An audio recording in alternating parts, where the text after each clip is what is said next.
Welcome friends to another video where we are discussing organization. Ooh.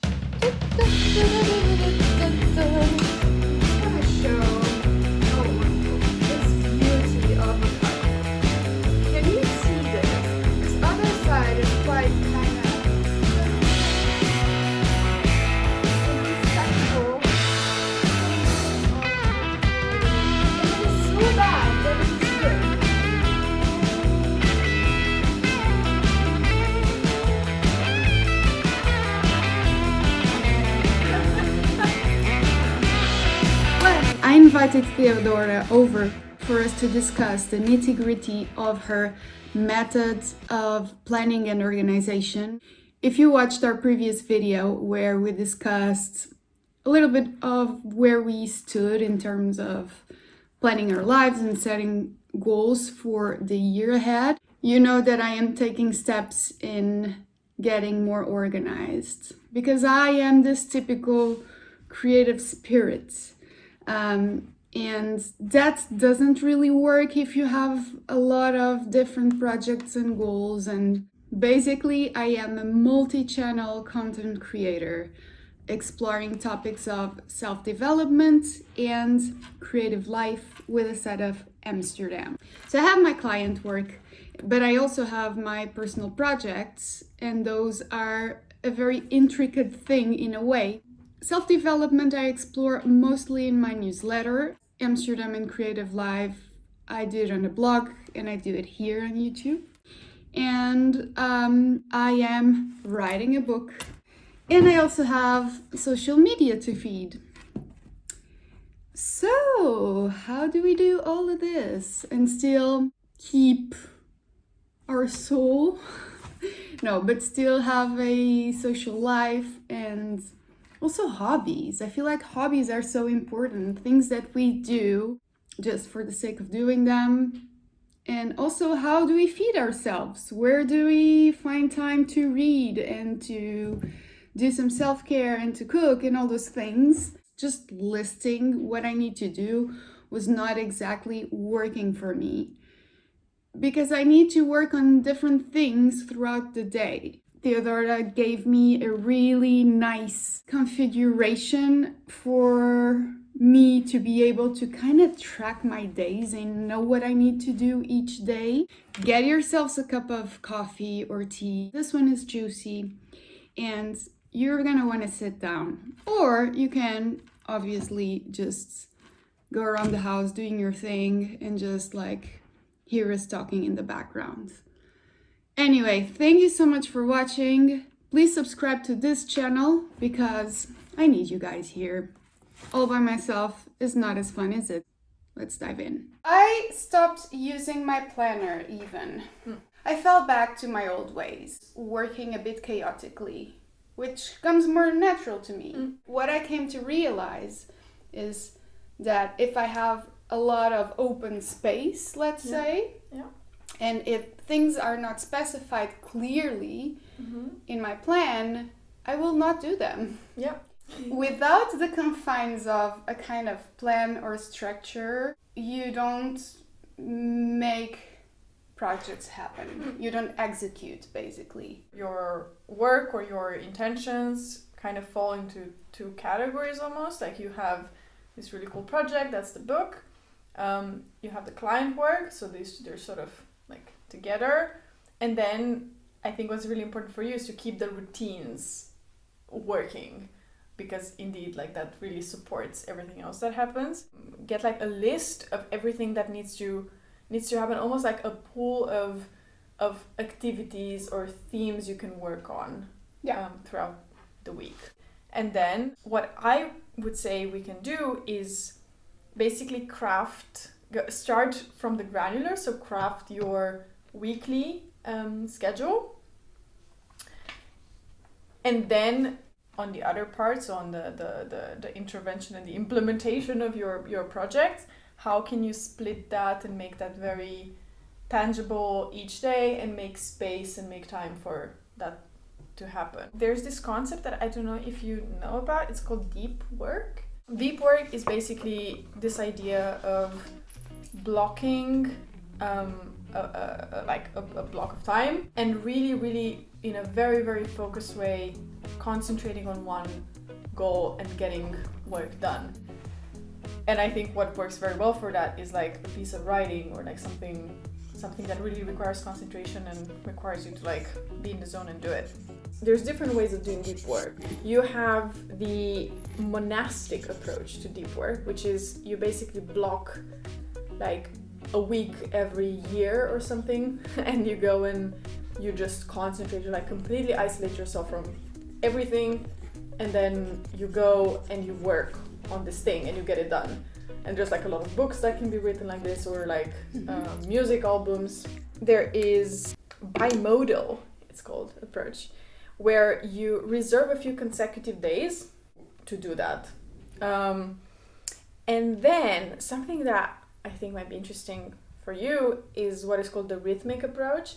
The rhythmic approach is basically a very nice way of integrating deep work into your weekly routine and into actually your daily routine. Mm-hmm. So what you say with rhythmic is you say every morning from like 9 to 10:30, an ideal block of time would be like 90 minutes, let's say, of deep work. So you can't really do like 45 minutes of deep work, and you also shouldn't be doing 4 hours, because your brain can only take, I think, something like 3 hours max of deep work, and that's actually your max of productive time. You know, your body has limits and your concentration has limits, and what's very important when you're creating routine is also to have a bit of like a self-awareness of when are your good moments in the day, and when do you have energy, and when do you have, there's also different kinds of energy, right? Like you have very focused, very getting things done kind of energy, or you have more creativity, more like I'm gonna write things on paper and plan things kind of. I think there are actually very different types of working, and if you are becoming a bit aware of that, you can then plan accordingly. Should we start with listing out the priorities? Mm-hmm. Yeah. Okay. I think what you have here is basically a few things that are routines, like the breath work, like the morning pages, like the reading, yoga, and then you have 2 blocks of, I think, very different kind of work. You have the writing of the book, that's basically sit down and write it kind of thing. Mm-hmm. And I think you do need some focus and concentration and like getting it done. And then you have the client work, which I think the book could be, could be very nice as your deep work project. And then around that, right, you have other things. You have your routines, you have your client work, and I think there you can be a bit more flexible. You have the framework, so you have the deep work, and then you can say, okay, for this specific deep work session, I have this deliverable, I want to work on this part of the chapter, I'm going to do it.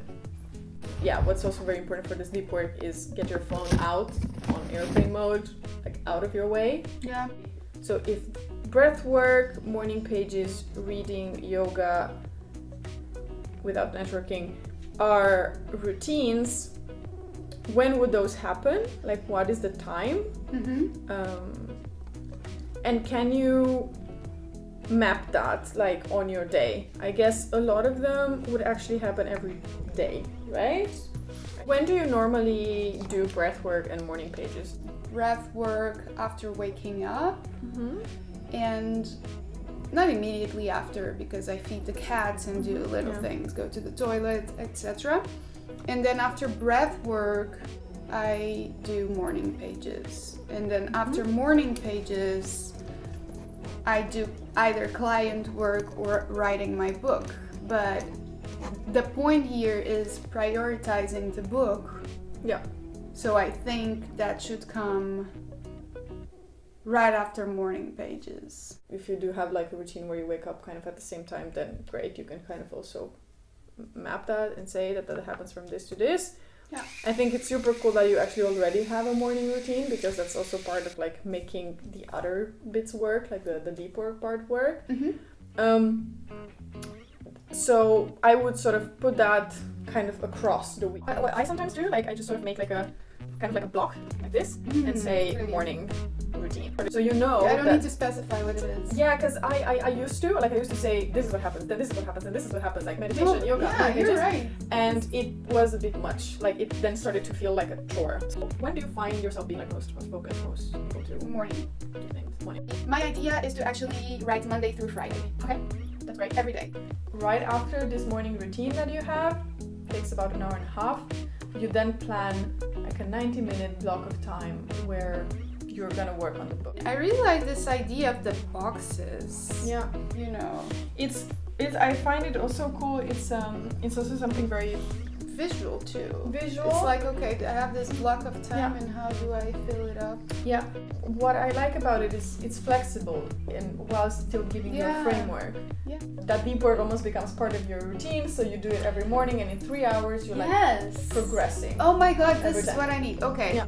I'll put here just for reference, This for is- myself, yeah. personally, what the time frames can be. And this is a really good moment for me to eat, like around 11, Yeah, 11. 12. Then for the afternoon, because you know you also have like lunch and these kind of things, I would still do it using these blocks, like this blocking method, but I would keep it open. Like I would say, the afternoon, because your client work is gonna change. It's probably not gonna be the same thing all the time. No. How long do you do yoga for?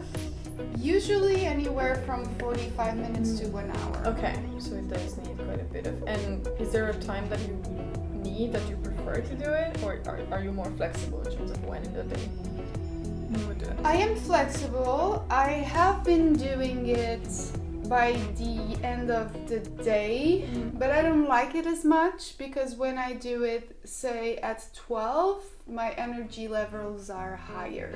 Right. So it makes me feel better. Like it's more beneficial when I do it earlier. Because your afternoon part is actually quite flexible and is not going to be about deep work, it's going to be about doing other things. You are going to take breaks. You can be much more iterative in how you're planning that afternoon part.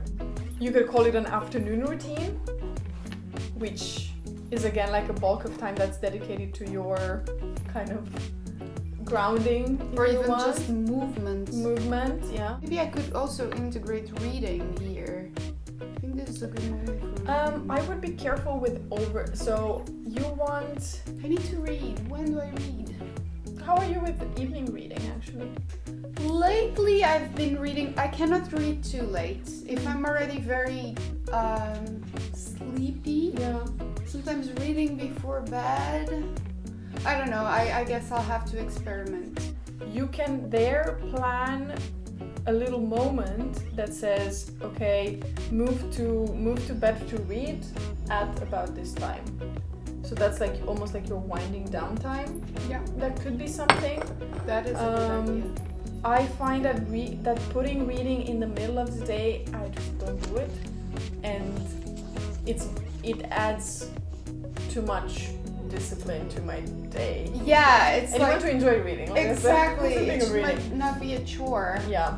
This is, a guideline which should happen according to plan, say like 80%. Yeah. A little bit like healthy eating. You try to eat balanced for like 80% of the time, and then the rest of the 20% you do whatever the heck you want. I mean, you can iterate. You can say, I want to know when I'm starting again the afternoon bulk of the work, or you can say, I'm gonna give myself the lunch in a more flexible way, and then at some point in the afternoon I want to have a block of, let's say, 3 hours, which is about client work, or which is about going out for a walk, or which is about The afternoon part of the day, I should only give myself like another 90-minute cycle of work. And that's gonna be client work. Yeah, I don't think you should put on yourself the expectation that it's going to be deep work though, because it's Exactly. I wouldn't recommend 2 cycles of Exactly. deep work a day. You can put another cycle of some kind of work, but I wouldn't do. I would make sure that is different in the output. So it's one thing is writing a chapter or Yeah. writing the other one is I don't know, editing, or is maybe something else, you know. That's again like a block, and that's maybe again 1 hour and a half or 2 hours. When do I do socials? Because for me, socials are work. I would say could do it after, could be your kind of kicking off your afternoon session type of activity. That's also something I do sometimes. Like I say, so that it reduces a little, in a way, the uncertainty. Like what you don't want to do in that second part is you want the flexibility, but you also don't want to end up spending half an hour just choosing what you're gonna do. Yes. Right. Then I will go back to Insta at around 5:30 because that's like a moment where I like to post. I'm just writing it down with the time frame because then I know how much time I'm giving myself on Instagram. Because I really, really, really don't want to spend the amount of time I spend on Instagram, which is, by the way, way less than it was in the past. For the evening, probably I would not schedule anything, just like the time to go to bed and to start getting ready, including time to read, which I'm going to experiment with, reading in the evenings. So what I started doing was not use Netflix as much. Yeah. And if I really am craving, cinema, then watch one movie. Yeah. Yeah. And then I don't have the obsession of now I need to watch another episode. Yeah. Also because I'm not the biggest fan of series, so I guess that helped. Then I would just say, what's a time where you want to start your winding down, whatever that means for you, like that can be, I would leave it flexible. I wouldn't say like I must read for 20 minutes. I would even just say, no, I want to be in bed, or I want to start winding down at this time, and then depending on how you feel in that day, you can say, I really feel like being naughty and watching a film, or I feel like reading 4 chapters of a book. Networking is going to happen only once a week, and that's gonna be on Fridays. You can either kind of decide in advance and say Monday, Wednesday client work, Tuesday, Thursday editing, for example, or you might say that you're gonna leave it flexible from Monday to Thursday to choose between client work and editing, and then have Friday as your networking day, for example. Yeah. Plus wild card of whatever one of these two of client work and editing needs maybe extra love.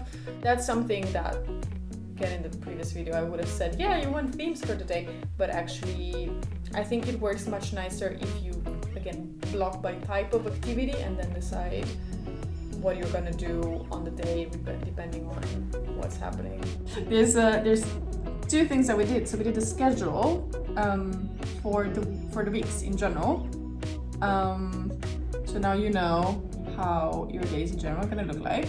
And then we did a little list of the things that very specifically you want to be working on next week within those time slots. She didn't let me spread myself and write huge lists. I will show you.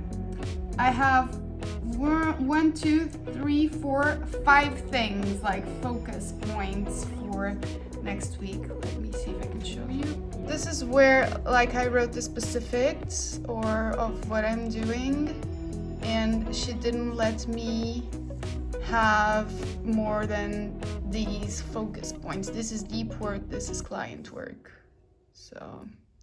So how did you reach this time blocking methods? It's linked with deep work. If you read books on deep work, there is a book called Deep Work, and there's also a lot of other books that are basically against multitasking. Don't make a big list, instead use blocks. That's also something that a lot of people in offices and in this kind of corporate work tend to find. Thank you so much for watching. This was a very, very productive meeting. Thank you, Theodora, for helping me out. She's invaluable. I don't think this is gonna be the last time that we're collaborating in a video. Also, if you could share your input, we'd love to hear that. Like, how does planning work for you? Have you heard of deep work before? Do you time block? Do you have to-do lists? What do you do? Talk to us. It was great being here, hanging out. She's fed up with me talking. I'm gonna cook vegetarian burgers for us. Oh, such a sweetie. Doei, lieverds. Bye. Ciao. See you Ciao. next time. Thank you. Bye.